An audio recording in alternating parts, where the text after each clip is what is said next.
2013 à Cernay.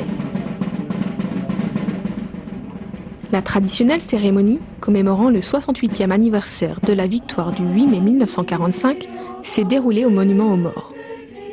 4 anciens combattants ont été décorés. François Albrecht, Jean-Claude Bertonèche, Claude Furling, Claude Schmittlin. Et enfin, Louis Fiche, libérateur de Cernay, a reçu la médaille de l'Assemblée nationale des mains du député-maire. Il y avait du monde devant le monument aux morts le 18 juin dernier pour écouter l'appel du général de Gaulle. Un grand moment de ferveur nationale.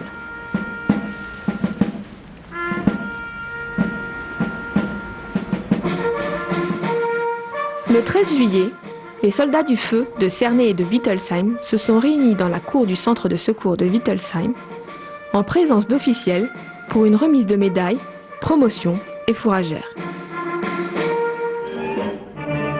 La soirée du 13 juillet débute toujours par le concert de la musique municipale sur le parvis de la mairie. Puis, le cortège se met en place et les enfants, un lampion à la main, le suivent accompagnés par leurs parents. Tout ce monde traverse les rues de Cernay jusqu'au monument aux morts pour une cérémonie patriotique en hommage aux héros de l'histoire française.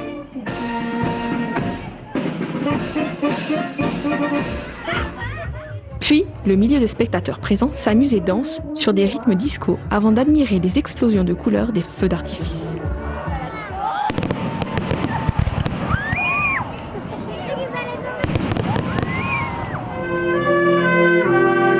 Le 11 novembre, la cérémonie a débuté par une messe célébrée en l'église Saint-Étienne. Elle s'est poursuivie au cimetière militaire où des gerbes ont été déposées au pied des mémoriaux slovaques, tchèques et britanniques.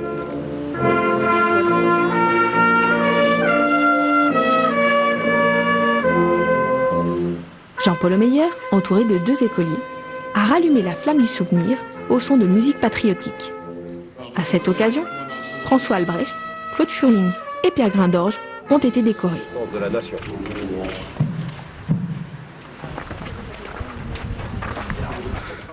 Le 23 octobre 1983, un attentat a frappé les Français au Liban, faisant plus de 300 victimes, dont le Cernéen Denis Schmitt, parachutiste, âgé de 20 ans.